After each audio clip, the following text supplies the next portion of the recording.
وبركاته. الحمد لله رب العالمين وبه نستعين على أمور الدنيا والدين ونشهد أن لا إله إلا الله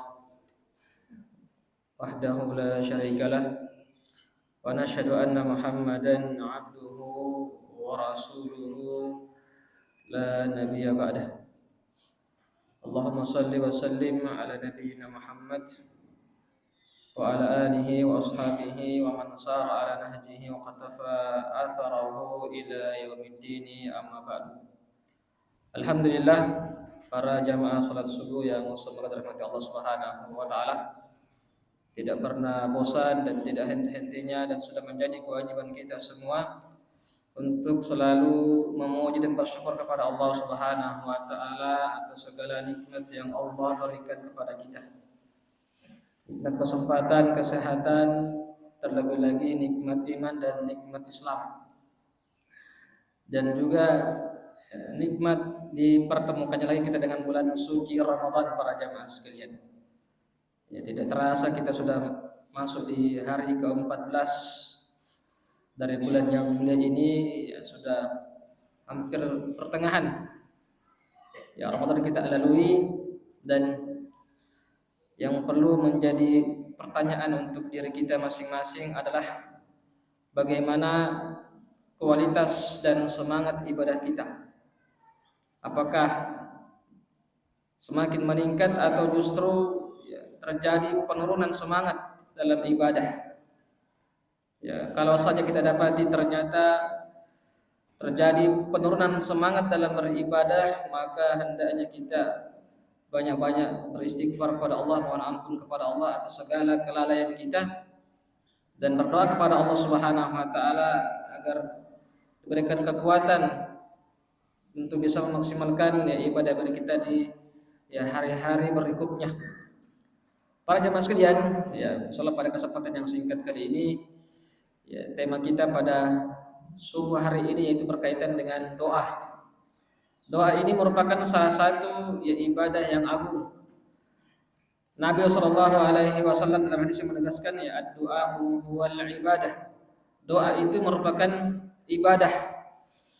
Bahkan kalau kita lihat, perhatikan dalam surat Al-Baqarah itu, ketika Allah Subhanahu wa taala menjelaskan tentang syariat puasa dan juga hukum-hukum yang berkaitan dengannya, dari ayat 183 sampai ayat 185 itu tentang puasa. Kemudian di ayat 186 Allah Subhanahu wa taala langsung menjelaskan tentang keutamaan doa. Wa idza sa'alaka 'ibadi 'anni fa inni qarib ujibu da'watad da'i idza da'an falyastajibu li wal yu'minu bi la'allahum yarshudun. Ketika Allah membahas tentang masalah puasa, langsung setelahnya Allah bahas tentang keutamaan doa. Kata Allah, wahai Muhammad, jika hamba-hambaku bertanya tentang keberadaanku, sampaikanlah bahwasanya aku begitu dekat, kata Allah Subhanahu wa taala. Kata Allah, ujibu da'watad da'i idza da'an, aku menjawab, mengijabah doa-doa orang yang berdoa kepadaku. Nah, ini jelas bahwasanya di bulan suci Ramadan para jamaah sekalian, peluang untuk diijabahnya doa kita itu begitu besar. Dalam hadis yang lain disebutkan, kata Nabi SAW, da'watus sha'im la turad. Doanya orang yang berpuasa itu tidak ditolak oleh Allah Subhanahu wa taala. Maka dalam hadis yang lain juga disebutkan, di antara waktu-waktu yang mustajab adalah yaitu berdoa menjelang berbuka puasa. Ini juga di antara waktu yang mustajab. Maka para jamaah sekalian, kita manfaatkan keberadaan bulan suci Ramadan ini memperbanyak doa kepada Allah Subhanahu wa taala. Kita harus ingat dengan firman Allah dalam Al-Qur'an di surat Ghafir ayat ke-60, wa qala rabbukum ud'uni astajib lakum innal ladzina yastakbiruna an ibadati sayadkhuluna jahannama dakhirin. Kata Allah Subhanahu wa taala, berdoalah kalian kepadaku, maka aku akan ijabah doa kalian, kata Allah Subhanahu wa taala. Kata Allah, yang sombong mereka yang sombong tidak mau beribadah kepadaku, di antaranya tidak mau berdoa kepada Allah Subhanahu wa taala, kata Allah akan masuk ke dalam neraka jahanam dalam keadaan hina wal iyad billah. Maka para jamaah sekalian, ya bulan suci Ramadan momentum, ya peluang besar kita untuk diijabah doa-doa kita. Maka gunakan, manfaatkan keberadaan bulan suci Ramadan dengan memperbanyak doa para jamaah sekalian.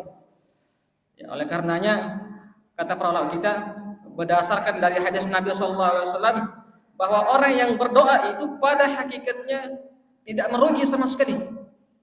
Ya, orang yang berdoa itu sebenarnya dia tidak pernah merugi.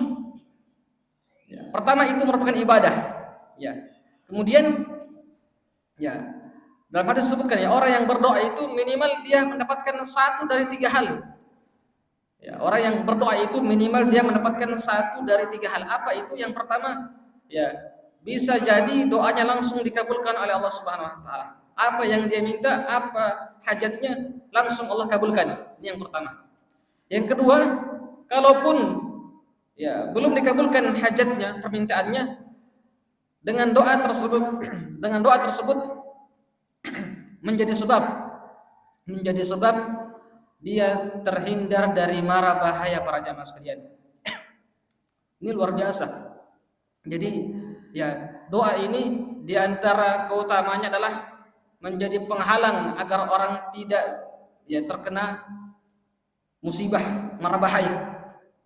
Yang ketiga, kalau dia belum diijabah doanya misalnya, atau dia belum dapatkan yang kedua tadi, maka yang ketiga ya doanya ini disimpan nanti di akhirat sebagai pahala yang besar dan akan digantikan dengan yang lebih baik di akhirat kelak. Maka pada hakikatnya para jamaah sekalian, orang yang berdoa itu ya tidak pernah merugi sama sekali. Makanya di ayat tadi di surat Ghafir ayat 60 Allah Subhanahu wa taala mengancam dengan ancaman yang begitu keras bagi orang yang tidak mau berdoa kepada Allah Subhanahu wa taala. Ya, orang yang tidak berdoa itu pada hakikatnya dia seolah-olah tidak butuh kepada Allah Subhanahu wa taala. Ya sombong. Ya. Orang yang berdoa ya menunjukkan bahwasanya dia hamba yang lemah. Dia hamba Allah dan dia seorang hamba yang lemah, butuh kepada Allah Subhanahu wa taala. Makanya dia berdoa terus. Oleh karena para jamaah sekalian, ya, bulan Ramadan ya luar biasa banyak waktu-waktu kita bisa diijabah doa kita. Ya, dalam keadaan berpuasa. Ya, kemudian juga doa antara adzan dan iqamah, ini juga waktu yang mustajab. Kemudian ya di setiap sujud kita, ini juga waktu yang mustajab. Ya, kemudian di sepertiga malam terakhir ya, di waktu sahur, ini juga waktu yang mustajab. Makanya para jamaah sekalian manfaatkan ini. Ya, kita banyak-banyak berdoa kepada Allah Subhanahu wa taala. Dan Allah Subhanahu wa taala sangat mencintai hambanya yang banyak berdoa. Apalagi ya doanya diulang-ulang terus. Ini diantara sebab doanya dikabulkan oleh Allah Subhanahu wa taala.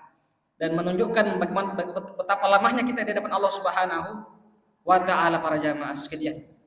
Oleh karenanya ya di hari-hari yang tersisa dari bulan suci Ramadan manfaatkan ya dengan memperbanyak doa kepada Allah Subhanahu wa taala. Ya kalau kita merasa lemah para jamaah sekalian, ya kita paksa diri kita ya untuk berdoa kepada Allah Subhanahu wa taala minta hidayah. Tadi imam kita salat subuh di rakaat kedua membaca ayat ke-8 dari surat Ali Imran. Ya Rabbana la tuzigh qulubana ba'da idh hadaitana wa hab lana min ladunka rahmah innaka antal wahhab. Ini ayat ini merupakan doa dari orang-orang yang beriman. Ya, apa doanya itu? Dari orang beriman, mereka berdoa kepada Allah, Rabbana la tuzigh qulubana ba'da idh hadaitana. Wahai Rabb kami, ya Allah, janganlah Engkau campakkan hati-hati kami setelah Engkau memberikan hidayah kepada kami. Orang-orang beriman, mereka berdoa kepada Allah agar senantiasa diberikan hidayah oleh Allah. Minta kepada Allah keistiqamahan. Maka para jamaah sekalian, ya, jangan kita malas-malas berdoa. Perbanyak doa kepada Allah Subhanahu wa taala. Ya, hati kita ini mudah berbolak-balik. Mungkin di pagi hari kita semangat beribadah. Ya, bisa jadi di sore hari ya ada lagi gangguan-gangguan yang mengajak kita untuk malas beribadah. Makanya butuh selalu penguatan di antaranya dengan cara berdoa para jamaah sekalian. Dan ibadah itu memang perlu kita paksakan para jamaah sekalian. Ya, ibadah itu perlu kita paksakan.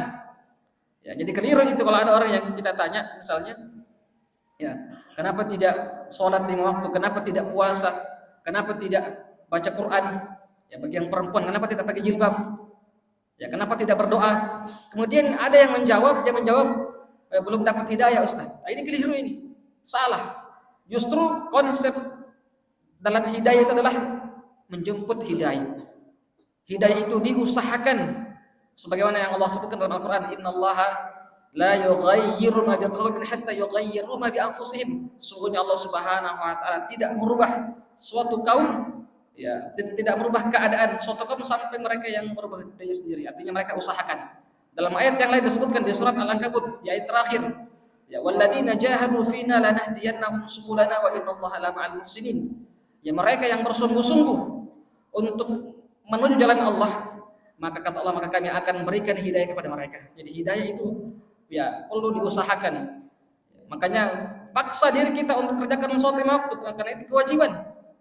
Ya, paksa diri kita untuk menutup aurat kita bagi wanita.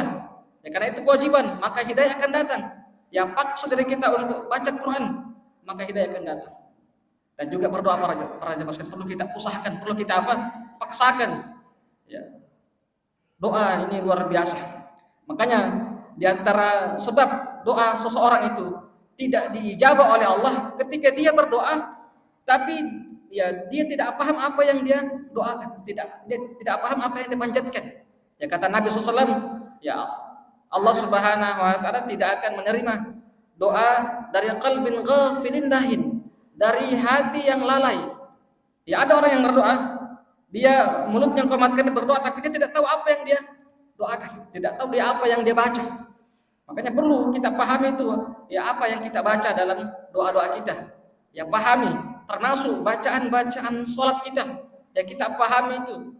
Ya mumpung bulan Ramadan ini, mari ya kita minimal targetkan ya sebelum selesai bulan Ramadan, usahakan kita tahu makna arti dari bacaan-bacaan sholat kita, dari doa iftitah kita, dari surat Al-Fatihah yang kita baca, dan itu rukun, dan juga ya doa-doa yang lain, ya agar kita lebih khusyuk. Dan sholat itu sendiri merupakan doa para jamaah sekalian. Maka ya agar ya doa kita ini diijabah oleh Allah Subhanahu wa taala, ya hadirkan hati dalam berdoa, pahami itu doa yang kita panjatkan, dan senantiasa berbaik sangka kepada Allah Subhanahu wa taala.